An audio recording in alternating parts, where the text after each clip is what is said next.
We want to welcome everyone watching this program on replay, and thank you for joining us. I'm Steve, the Bookman Eisenstein, and this is the Rare Book Cafe, the first and only Blab TV show in the entire world about antiquarian books. We want to thank you for joining us on Blab.im. The Rare Book Cafe is brought to you by the Florida Antiquarian Book Fair, celebrating 36 years in April of 2017. My regular co-host and friend, Thorne Donnelley, is out of town this week. Hope you're having a good time wherever you are, Thorne. Joining us today is Alan Smith and Lee Irby, a noted Florida writer. Later in the program, my wife Edie will be talking about some miniature books and what's going on at the conclave. We'll be talking about hidden treasures also. If you have a question about a book that's in your house, type in a question in the message column. We'd be happy to try and tell you what the book is worth. Later in the program, because Lee is a new guest, we are going to be interviewing him in the third degree, and we'll get to the burning question and the big ideas later on in the program. As always, through the miracle of modern technology, visitors to our live show can send text and comments, so click away. We'll be watching. If you see in the right-hand corner of each picture, there are little hands. Those are like an applause meter. If you like what you're hearing as a listener, give the speaker an applause. That way we know to continue on with what we're doing. And if you have Twitter and Facebook or any other social media platforms to let people know that we're on the air, if you want to be notified, you can always find out about us at the Rare Book Cafe on Blab or Twitter. Finally, this program is recorded so that you or your friends can watch the replay on Blab or at the Florida Antiquarian Book Fair blog at floridabookfair.blogspot.com. That's floridabookfair.blogspot.com. Our guest today is Lee Irby. Lee Irby has written the novel 7,000 Clams. He's been a reporter in the Virgin Islands, which we'll talk about later. And I guess the basic question is, what got you started in writing? I don't know, really. I've done it my whole life. I remember at 14 years old, I started writing a story. I just did Latin class. I just started scribbling something, and the guy next to me started to read it, and he said, "Hey, that's good." I'm like, "What the hell are you talking about?" And but it was that was enough for me. I'm like, "Okay, I'm going to keep doing this." And I wrote all through high school. I honestly don't know. Maybe he was reading The Godfather. I wish I knew. I wish I could go back in time. What were you writing at that time? Were you writing fiction or nonfiction, poetry, plays? Oh yeah, fiction. Plays. I thought I was going to be a playwright. When I was 17, I had my outfit picked out for the premiere on Broadway. Blue blazer, yellow sweater. I subscribed to like American theater in high school. I was so positive I was going to be a playwright. Absolutely positive. But it turns out my first success as a writer was as a playwright in Key West. It was at the Tennessee Williams Theater. It was at the Waterfront Playhouse where Tennessee Williams actually acted and had work performed there. So it was very meaningful. I say this from the heart. May the first editions of your novels become rare books that we as book dealers would be selling, and in your lifetime, may they go into 21st printing. Well, this is going to take a while because right now you can get them for 1 cent on Amazon. So we need to kind of move from the 1 cent category, where the data is much more valuable than the book, the data that you get. Are you writing? Anyway. I asked this. I've written a lot of articles for newspapers and magazines. I don't have a novel in my heart, but as a writer, I ask, do you use the computer for everything, or do you still use what we would call the yellow pad? You mean? Yes. This? Yes. Yes. You all this? Yes. All this? Oh, I'm so happy. Yeah. I use that. And the reason I ask that is this. Yes. Oh, yes. You will have an archive. Okay, down the road, may you have many successful published novels.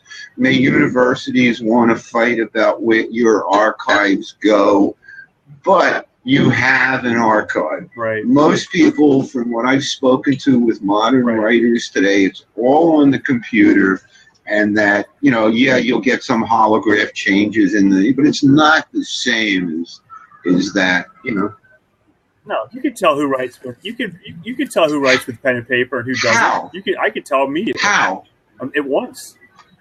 I think. Well, the depth of the language, the depth of the work itself. It's really hard to, I think, compose at the computer. I'm not saying I haven't done it, but I know that for my latest book, the one I just sold, I went back to old school. I mean, here it is. I mean, this is it. This is the manuscript. A lot of the manuscript. It's like I wrote it out knowing that I'd taken kind of a wrong turn, and so I was like, I got to get back to where I was born. Now, I don't have it with me. My first book is a beautiful thing. I love it. I show it to my students, so it's at my office at school. But it's, you know, I wrote the entire thing out, 4 lines per.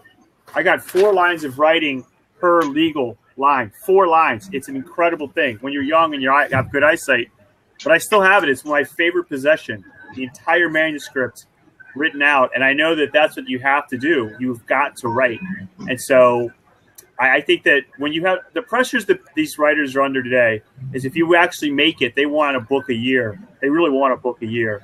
It's very hard to write it out longhand and then type it and get it done in a year. And so what you do is you sit down and you just compose at the computer because it's easy. I've hated it. I hate it. I hate how easy it is to write a book because that means any chump can do it. Whereas on a typewriter, you had to pay with your blood and sweat to write a book. And I've written books like that, and I felt like that was a good way to you work up separate. Your fingers develop calluses. Calluses. Yeah. Literally, it's like playing guitar. It's like if you don't play the guitar enough, you got to get the calluses. And it's also just the thinking that goes into writing. And there's a lot of research now. That's why I try to get my students to write longhand as much as possible. And there's a lot of research in cognitive development about the importance of writing out things longhand.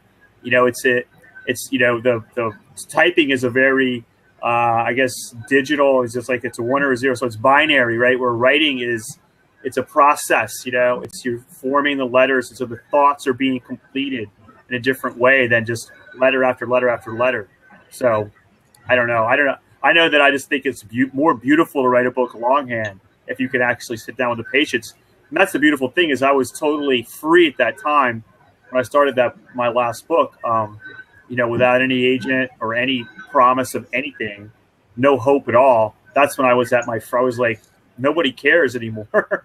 Let me just write a real book. And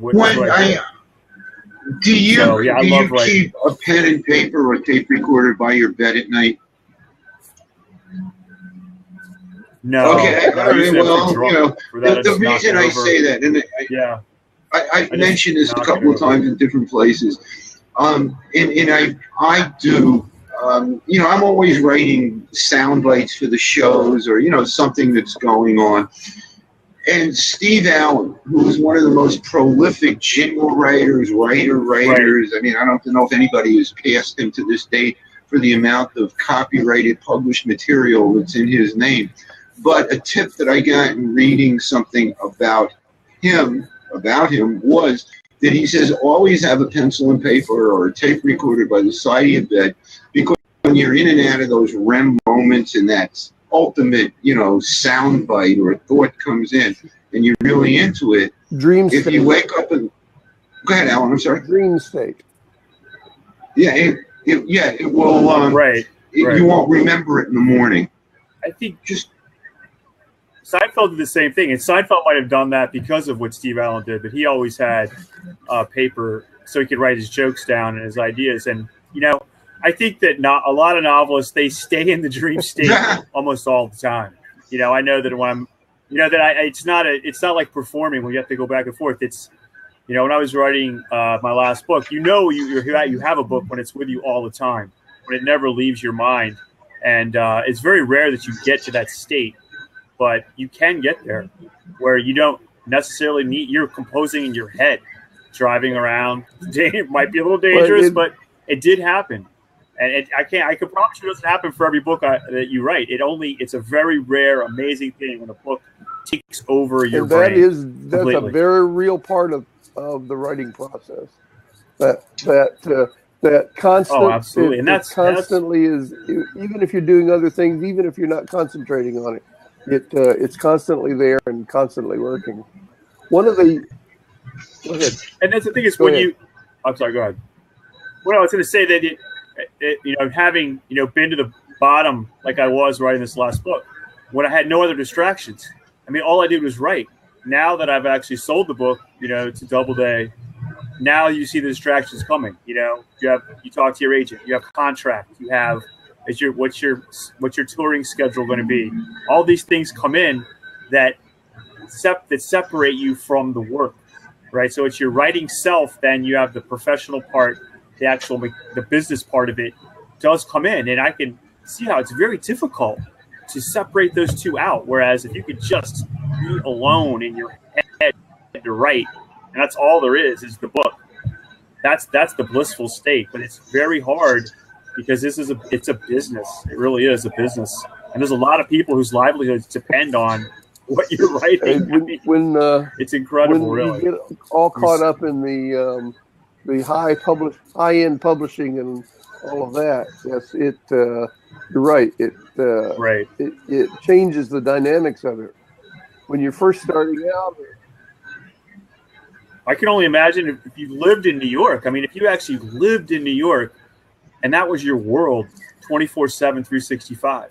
I can't imagine how people even get their egos into their apartment.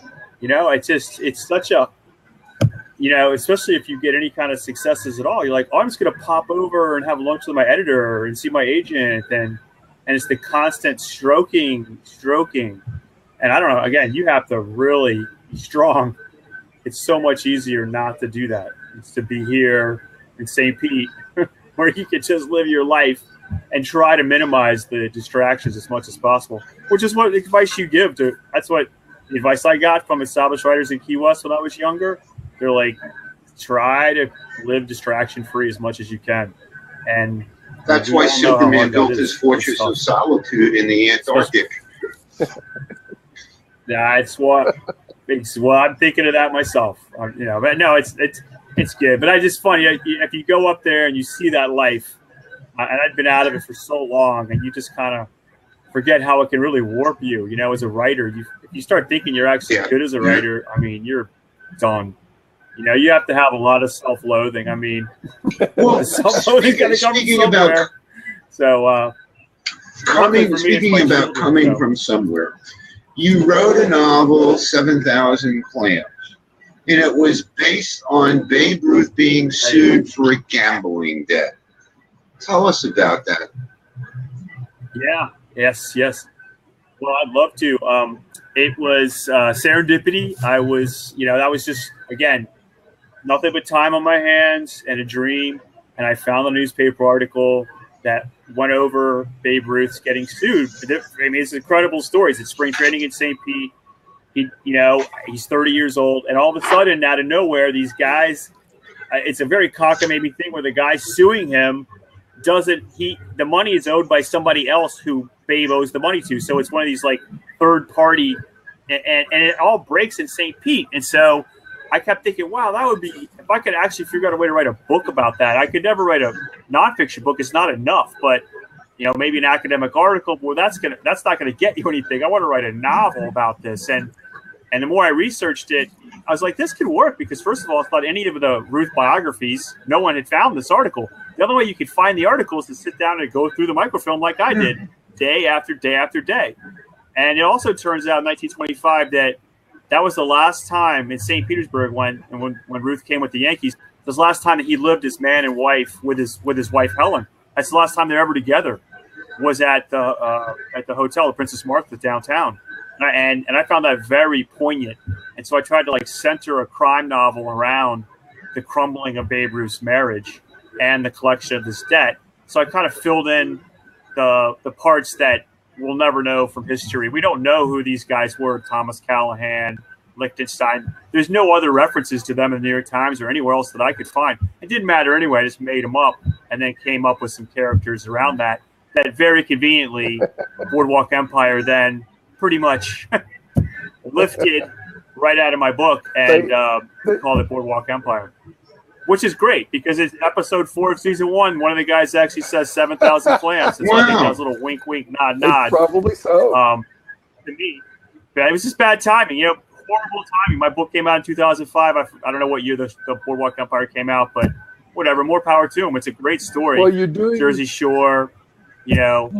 You're doing research on. It's great. Look at it from their point of view. You're doing research because you're going to write this series for HBO on you know, you're doing research. You come across that, and they say, "All right, well, here's." I wish they'd called me. Work with. Well,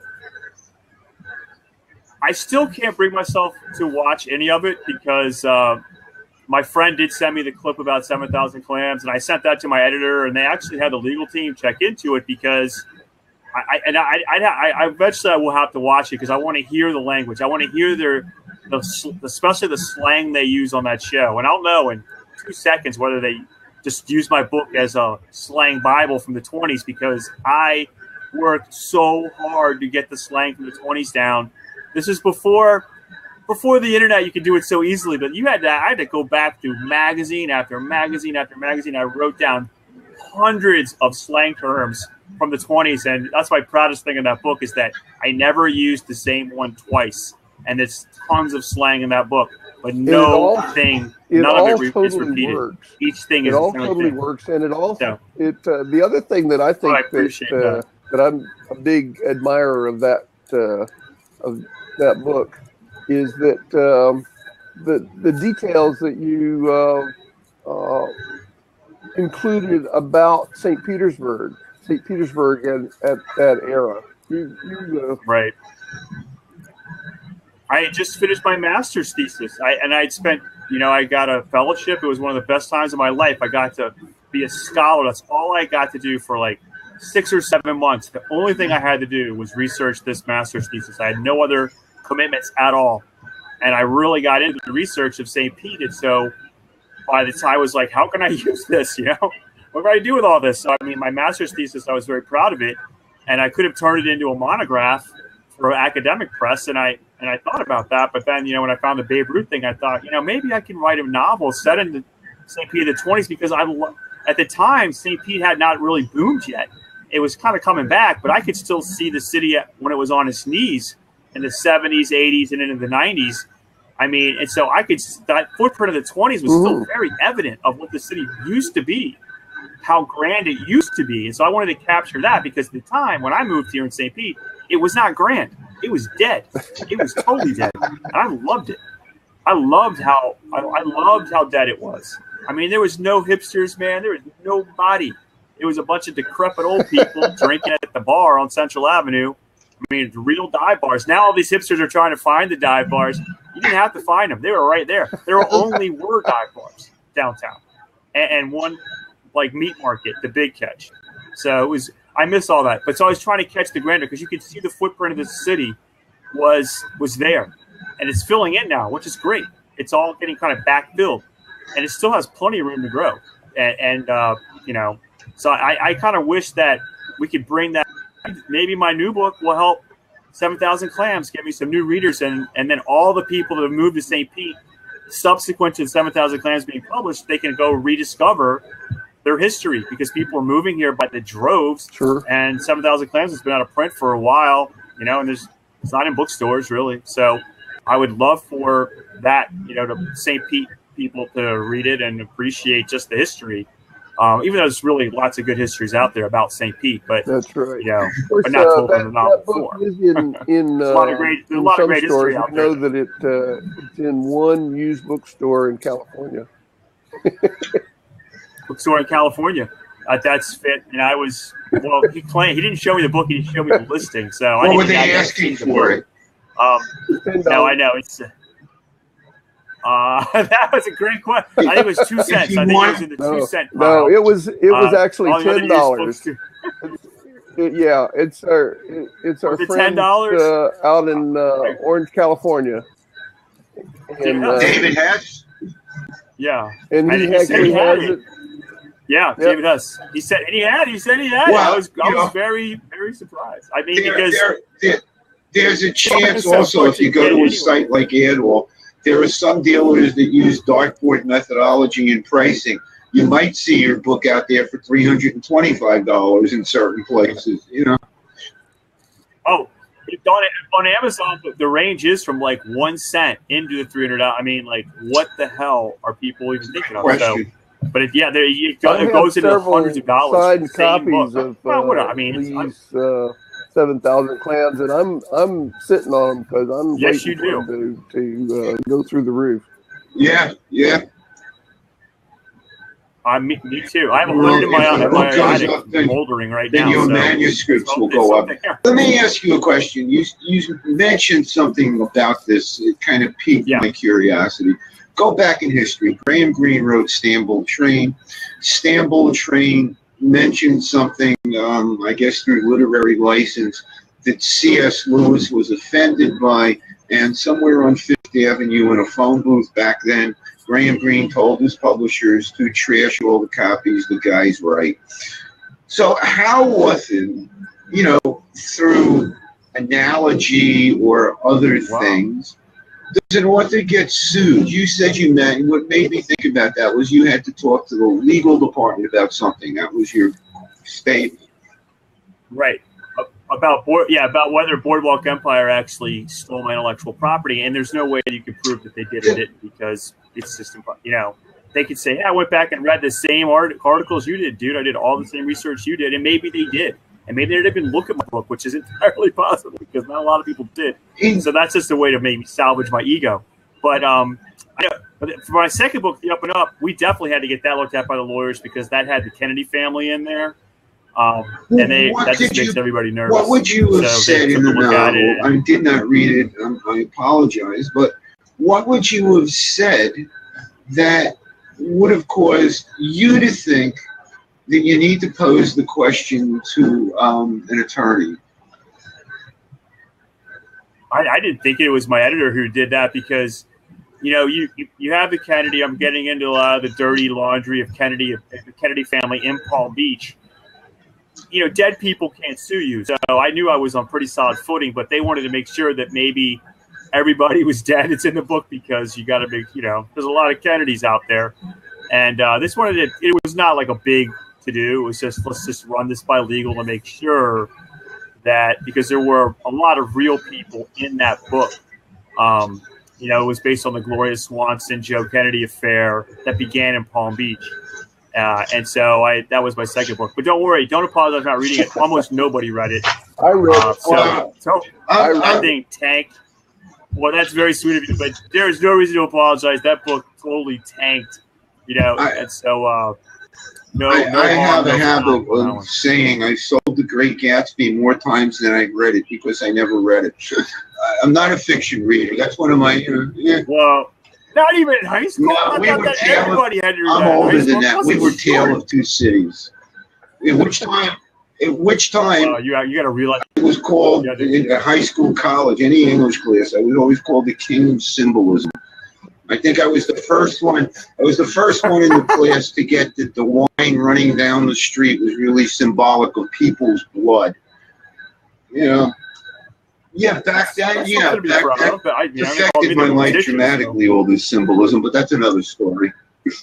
You mentioned something, and I'm going to give a little humor here, and I'm going to, and then at that point, I was going to say we got to go to commercial break, but no, I want to talk to you about the third degree. But just on a humorous note, I see that you were influenced by Edgar Allan Poe. Oh, yes, and I have my my Poe right here. I was supposed to bring in this is this is old. Let me see what year it is. I definitely got this in St. Petersburg, 1927. It's a collected work of Poe, and yeah, this is definitely Edgar Allan Poe. Having grown up in Richmond, I felt like Poe was in it. We both went to the University of Virginia. He only went for a year, but I passed by there when I was there. I passed by his room a lot, and so I went to the Poe Museum, the museum, a lot when I was young, and just to go sit there for inspiration. So yeah, it would make total sense that when I was at probably my lowest point as a writer over a year ago, about 18 months ago, that I would turn to Poe to be like, how do I get out of this?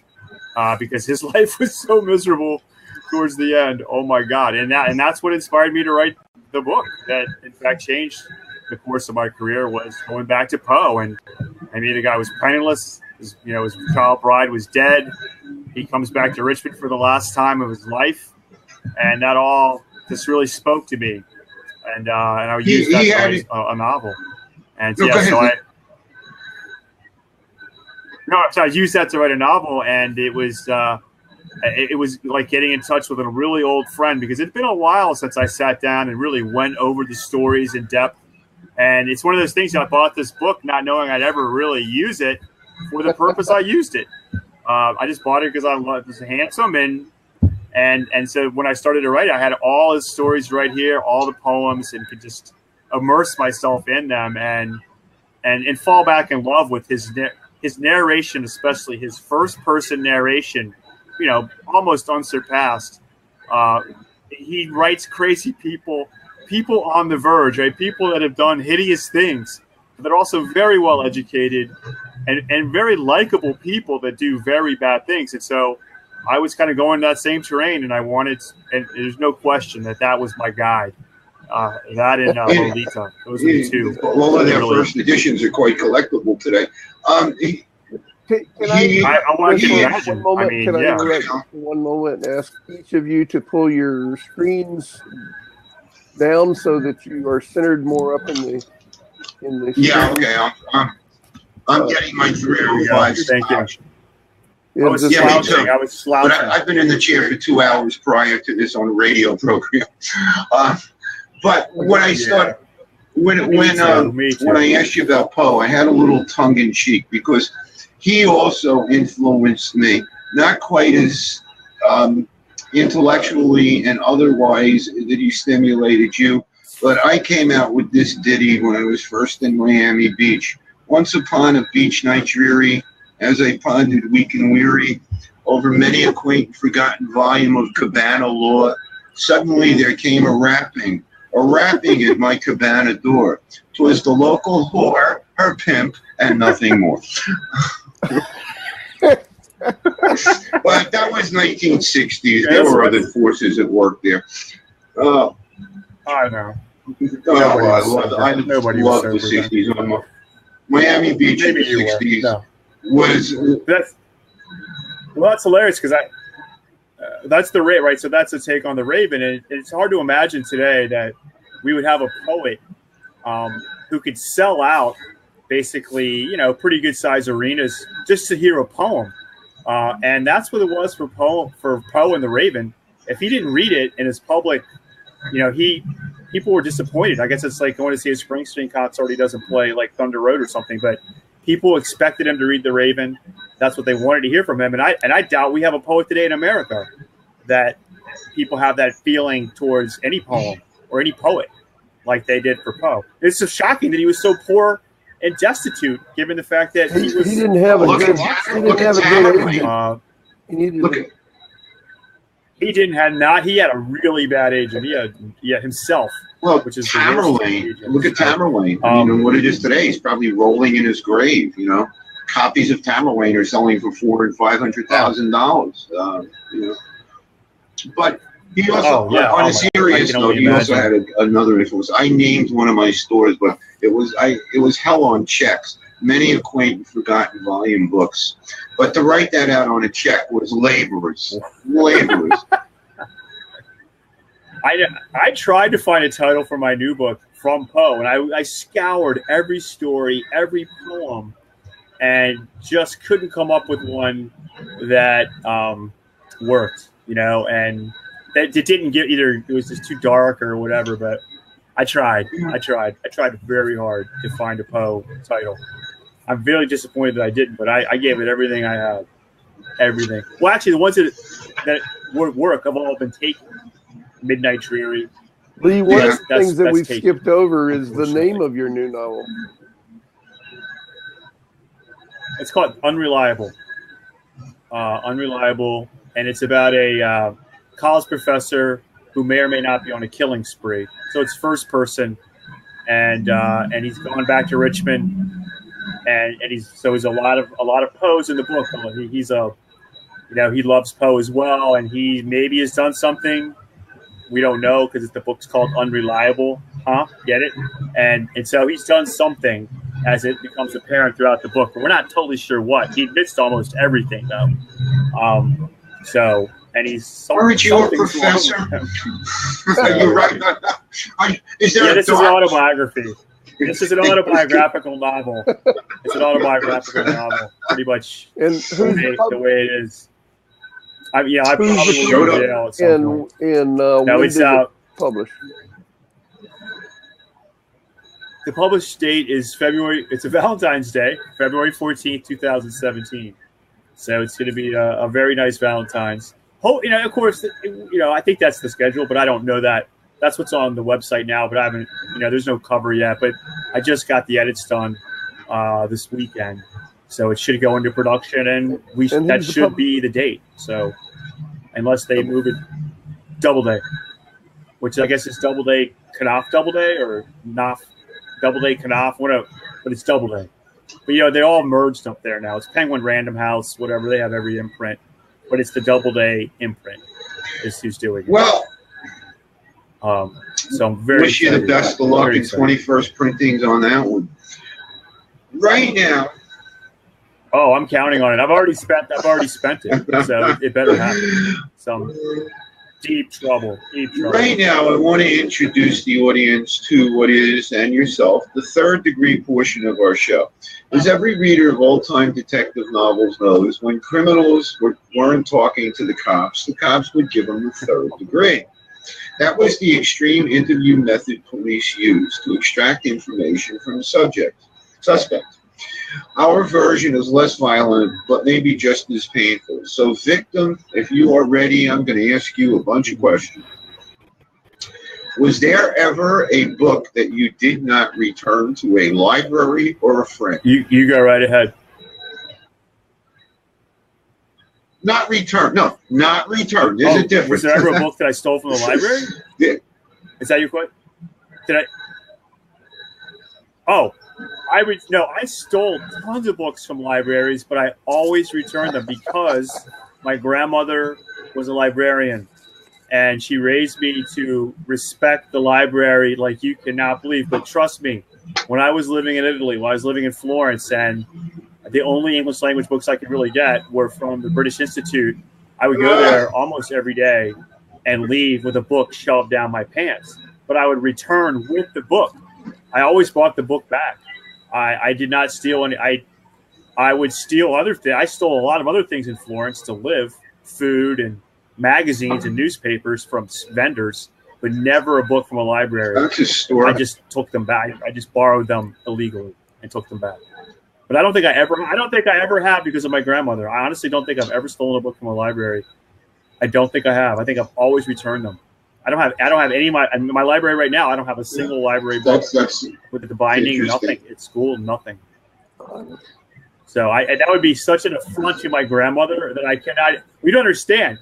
She was a lot. She loved books. I mean, it's why I'm a writer today is because of her. So the idea that ever stealing a library book is it's probably the only thing I haven't done.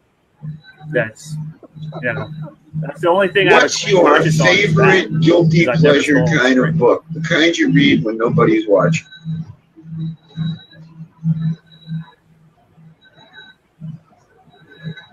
Okay. I guess it would be like Gillian Flynn, that like a high-end, like a Girl on the Train, something like that. I not only started to read those recently, Before that, I didn't.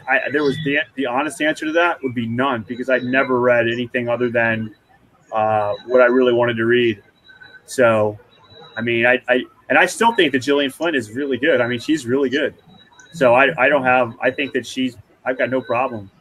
But I don't really have a guilt. I don't read like that. I don't go pick up like a mystery. You know, I'm just not that kind of guy. You know, I have my Shakespeare's. This is my idea of a guilty pleasure, is to read King Lear. You know, I mean, I know that sounds totally pretentious, but I mean, I just read Hamlet again last week. It's nice. I mean, that's what I do. That's just what I do. You ask my wife what I read before I go to bed at night. It's like Hamlet, you know, social sciences, Thomas Piketty's Capital in the 21st Century. That's what I read. I don't know. I just don't have the need for that. Maybe because I don't know why. I've never have had that. Well, actually, you know what it is? Sports Illustrated. I guess that would be I've been a subscriber for a long time. So on Friday night, Sports Illustrated comes on Friday. Friday night, I read Sports Illustrated. What's the most expensive book you've ever touched or seen?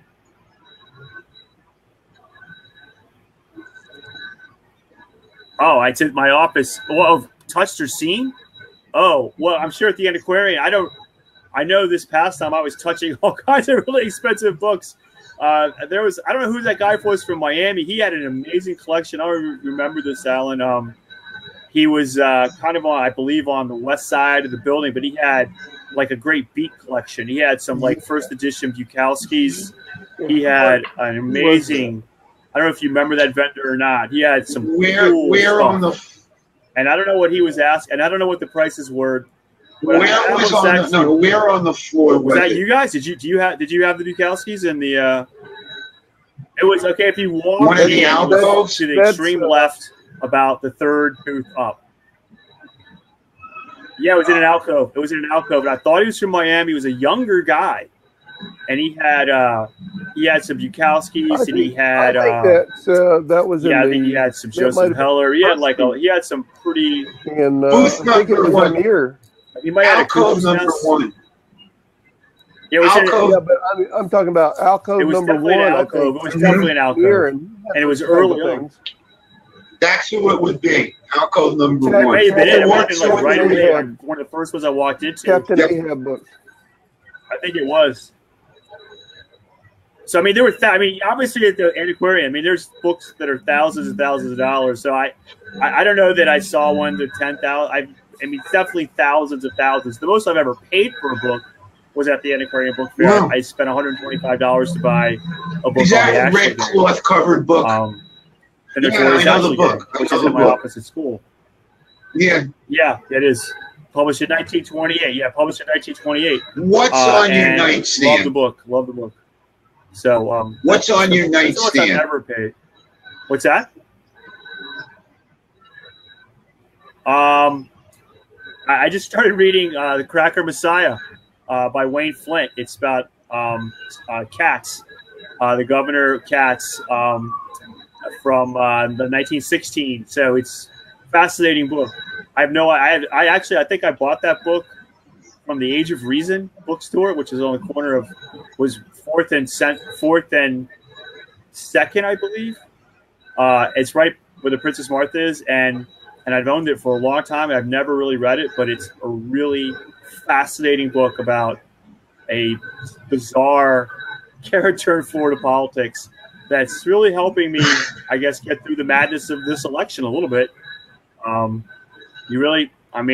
It's real, and also there's more insight into, since I teach Florida history, I mean, it's kind of a natural. I just saw it on my bookshelf. I'm like, let me try this, and I was ready to bail on it any second. But he reads so well that I can't put it down. I was reading it last night at like 4 o'clock in the morning. That's Wayne Flint. Yeah. He really is. I mean, the idea that he would run and win on an anti-Catholic. I mean, that's what's getting to me is how anti-Catholic the South was, and especially Florida, and that you could win on that platform. Running against Catholics. I mean, they basically were treating Catholics like we treat Muslims today. I mean, they were really looked at as a dangerous cult. And Katz, that was a big part of his platform. And it was just, so it's really like, kind of throwing me for a loop. And Cat's, you know, so I'm trying to draw parallels to like Rick Scott a little bit, but you know, just trying to understand. In that, 2 years, you know, in 2 years, the there's nothing new under DSM the will sun. have, because of all these political discussions and conflicts that are going on, they will have a new disease in the DSM, and it's called PIS, Political Identity Syndrome. And there's only going to be 3 modules underneath. You don't know if you're peed on, peed off, or both. You know, it's politics today. Right. I mean, but it's Florida. If somebody who studies Florida like I do, I mean, you just cannot. There's you know, a long list of bizarre, you know, people have gotten into politics. So that's one of the things I like about Florida history, even though it makes living here so, as you guys know, so problematic at times. But from the historian standpoint, it's great. It's a gift that keeps giving. Who would have known that Wayne Flint's biography is reads like a novel? Almost everything about Florida history. The soundbite I like about Florida is, and it's been true throughout its history, the stars are brighter and the shit is deeper than anywhere I've ever lived. And there's no way of saying or about that. That's either Miami, true. That's either Miami Beach or Miami Beach, so depending on the day. And while we're talking about beaches and bitches, let me ask you this. Do you have a favorite curse word? Did you ever read it in a book? And would you use it in one of yours?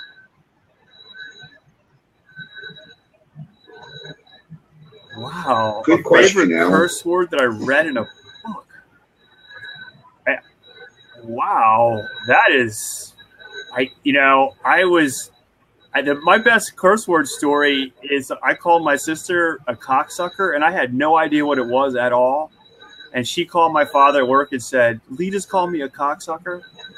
And he got on the phone and he was like, "Did you call your sister that?" I said, "Yeah." He's like, "Do you know what it is?" I'm like, "I have no idea what it is, but I know it's bad." And so I don't know. Where do you get a word like that? Maybe it was from God. Is that in The Godfather? I don't know. I read it in 6th grade. So there was this adult took over. So when you were a young adult, when I was a young adult, you had to go get your parents' books. I was reading like Danielle Steele, and maybe it was in Danielle Steele. I read more Danielle Steele than I ever could care, or whatever my mother was reading, I could read it while she was at work. The 2 titles that stand out in my parents' bedroom bookshelf were Tropic of Capricorn and Dr. Spock's Baby Book. I remember the pictures of the paperbacks. Sequel. Wow. Well, I want to thank you for taking the 3rd degree. And what I'm going to do now is take a quick break. I'm going to introduce my wife, Edie, who's going to talk about the upcoming miniature book Enclave, and something that just came out in someone's catalog. And I will be back in a couple of minutes. It's a pleasure talking with you, Lee. Alan, I'll be back. And the audience, I'll be right back.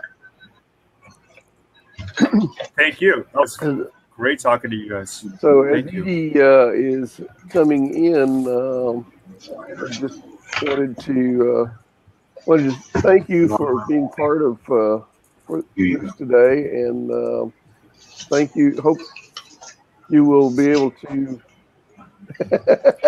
Hi, how are you? Talking about books. Hi, Edie. Good to see Welcome. you. I mean, hi. Well, I got Karen Nyman's catalog. Hi. And whenever I get a catalog from Karen Nyman, I have to talk about it because she's just wonderful. The Enclave is coming up. The Conclave is coming up. And it's going to be on August the 7th. Free entree to the book fair in McKinney, Texas. Now, I have never been to a conclave, but if I were, I would absolutely love to go. What I am going to do, I received the catalog from Karen, and it is 15 pages. Oh my goodness, look at that. This is 1 page of her catalog. And the reason that I wanted to show you is up here, there's a 5-volume miniature set of the books of Moses. Can you see that? Oh my goodness! Look at that. Yes, yes, we see that. And it's in its own little bookcase. Uh-huh. And we have talked about Shakespeare, and down here is a traveling set of Shakespeare. Oh, look at that. All those little volumes, and it can fit into your pocket, which I thought was fantastic. See, Lee, that's what you need, is that you need a pocket. Well, I mean, I collect I collect the old ones, the single volume, anything from like 1880 to 1920. I'm trying to collect all 37. So I'm all about small Shakespeare. No, these are tiny, tiny. Maybe not quite that small because I got to be able to read it. I've got sets of Shakespeare. Right. Your daughter's name is Iris, I read. And yes, and your son's name is Jay. It like is. a blue jay when I read it. It is. I named her. Oh. Jay. I wanted to name him Scrub. I wanted to name him Scrub Jay, but I was overruled. No, that's fine. And call him Scrub. I know. Anyhow, what a horrible idea. That's why in Karen's book, you talk these things along out. with the illustration, she sends a detailed description of each one of the little books with the title of author, publisher, where it was published, the price, the binding, etc. Stephen, what is that? I don't. Miniature Shakespeare set. That's one of my miniature Shakespeare with the original box it comes with. The original box that it comes in. Oh. The Shakespeare was one of the first things that I ever bought, and that was from Michael Garber when he used to exhibit in St. Petersburg. He started me on miniature books. I wanted to collect something, and I didn't know what. And sure enough, when I visited his booth in St. Petersburg, I knew what I wanted to save, and that's when I started to learn about the politics and the goodwill of what you do when you want something in someone's booth and you put it underneath with your card. There is Stephen with another one of my Shakespeare sets. Oh, that's nice. But the books are Oh, wow. Oh, yeah. Okay, I like that. But to find the whole set. That's fantastic. What year, Stephen? I don't know. What year? It's too hard to open this. My hands are a little wet. I don't want to touch the binding. 1920s, I would say. 1920s, you think? So that's right up my alley. Yeah, wow. I mean, I prefer need to have that on their shelves in 1920s. If you revisit the 20s. Well, there were a lot of small books. Does your daughter like to read? That's true. Does my daughter like to read? Oh, yeah. That's wonderful. Oh, yeah. She's probably reading right now. She wants to be an editor. She wants to be an editor?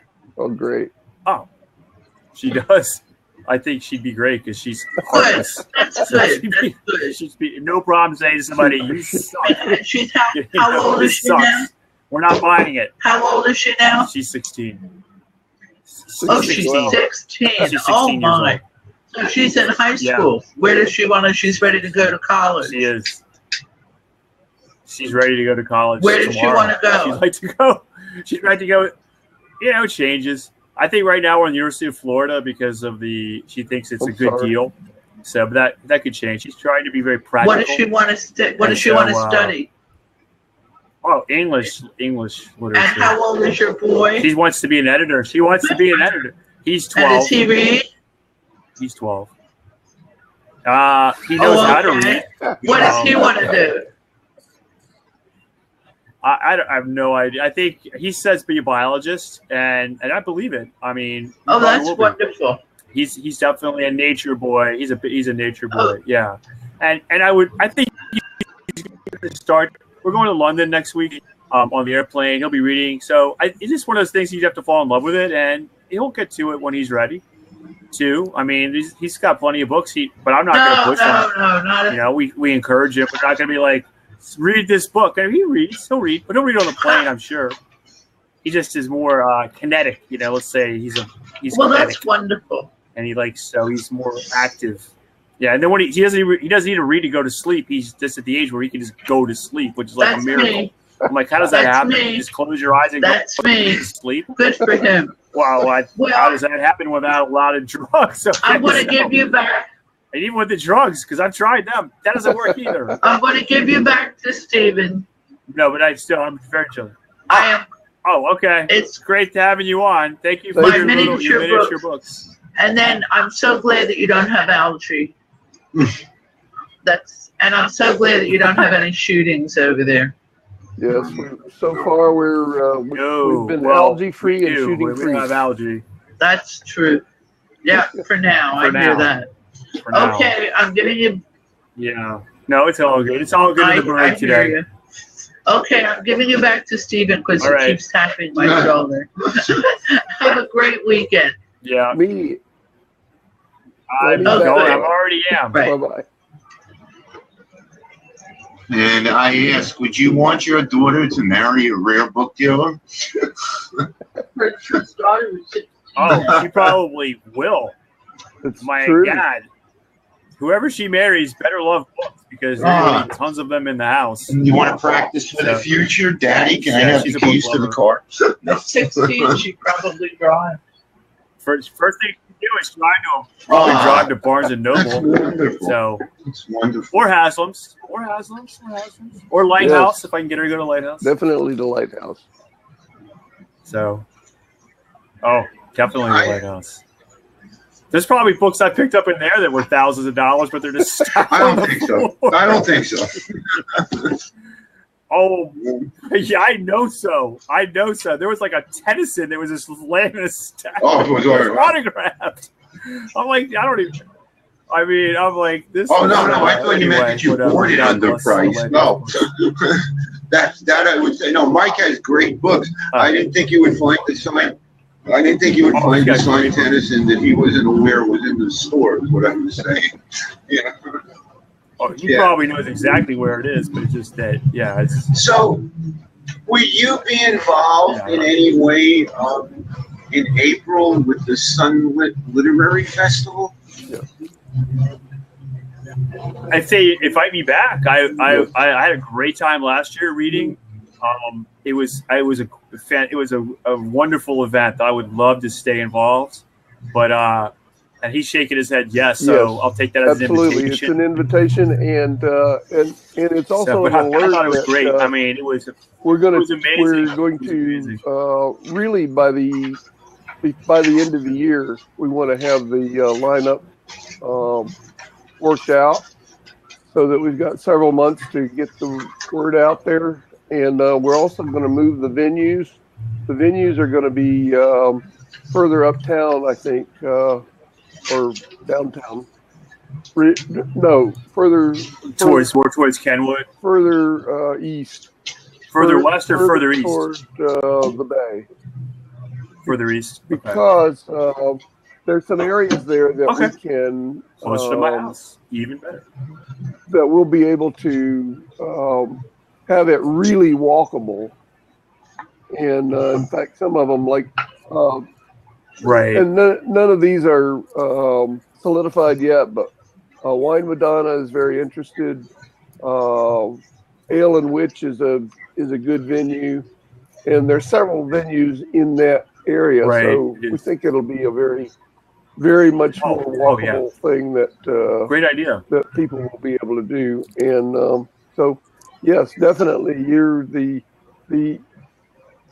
I was proud to be a part of you doing that, and we're going to look forward to having you be on the program this next year. And again, fantastic. What are the dates for the Florida Book Fair? I don't have that committed to memory. They are April 21st, 22nd, and 23rd.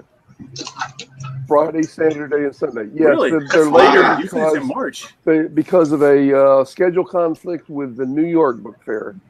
The New York Book Fair had to move its dates because the Armory, where it is presented, is going to be under construction. They're doing some renovation, and it will not be available at their usual date. And so they ended up moving, and it caused a ripple effect that has affected several book fairs, ours included. But April is a great time of the year in Florida, and we know that a lot of the book dealers are looking forward to coming in April. And you know, it's really just before baseball season, so it's they should still be in spring training, and so there's a lot of upsides. It's not on as a result of moving it. It's not on the same weekend with the Grand Prix, although we didn't see any effects of having the Grand Prix in the attendance. Lots and lots of people attended the book fair this last year, in spite of the Grand Prix, or perhaps maybe even because of it. What it does do is it changed the rates went up for hotel and also availability of hotel accommodations in downtown St. Petersburg they were at a premium. So that was an effect that affected people from out of town and also dealers. But that won't be the case this next year. Excuse me. Yeah, so it'll be the 36th. We're moved to the 21st and 23rd, and then in 2018, we're not sure yet. We may go back to February for the last week of the fair, but we'll see how all things go. All this because a cog was taken out of the major Ferris wheel mechanisms of the rotations of book fairs and dealers. You know, made it kind of complicated. It's a story in itself, I'll tell you. Lee, I want to thank you for being on the Rare Book Cafe today. Consider it an open invitation anytime that you want to join us. Keep us posted as you are putting ideas together if you're going to have other books besides Unreliable in March. And I ask you this question only because I'm not sure, and that is, did you have a couple of books in front of you that you wanted to know something about value-wise? No, or no? He had something he wanted to share with us. Sharing. No, that's something else. I mean, I was just showing you my various, something I did buy from Lighthouse one day was this really cool guidebook of Europe from the 30s, I believe. Is that a Baedeker's? But what's really cool, what's great about it is it has maps like that fold out. I don't know if you can see that. Yeah, that's a Baedeker's. And these are maps of, it's not a Baedeker's. It's not. I can tell you exactly who it is. But these maps are great. It's a satchel guide to Europe.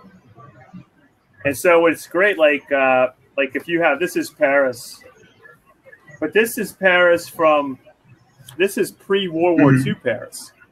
Right, so the city's been redone, so this is great for research. So as Paris and London, I think it has Central Europe, and there's some others too. But these maps are amazing, just for going back and recreating. It's just one of these things that I bought it, not really knowing what I would ever do with it, and then I wrote an entire book set in Paris in 1937, and that was indispensable to recreating the city because it's really, even if you went there today, you still couldn't recreate the city from 1937.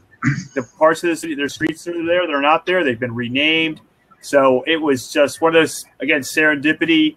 I just wanted to have it. I thought it was super cool. And then I turned it out like staring at those maps for, 2 years of my life. So you just never know what you're going to find at a antiquarian or used bookstore. Sure. The gems that are there. I love going. It's one of my favorite things. It's such a joy to discover something like that. That's the premises of both programs. More people know the values of coin stamps and objects of art that they don't own than the values of the books that they do. If anybody has any closing comments or questions, hello from Scotland. welcome back. We've been missing you, not missing us. And if you have any questions, we'd be happy to take them on. Luke has been in Scotland. Luke. Otherwise, it's been a pleasure talking with you, Lee. May you go into those 21st. The pleasure was all mine. The pleasure was all mine. And we will. I hope we go 42. How about that? I'll double you. You got it. All by March. All by March. Yeah, no, it's. May museums fight over your collection. Oh, I want them to. Absolutely, for my kids' sake. Of course, I'll be dead, but whatever. Next. I don't really. It's fine. You're a dreamer. Now, who's coming next week? Who's your guest? Next week, I'm going to let you do this one, and I'll fill in the other part. Alan, next week on the Rare Book Cafe, it is David Hess from Orange County, California. That's correct, David Hess. And you met David, Lee. You met David. I met him.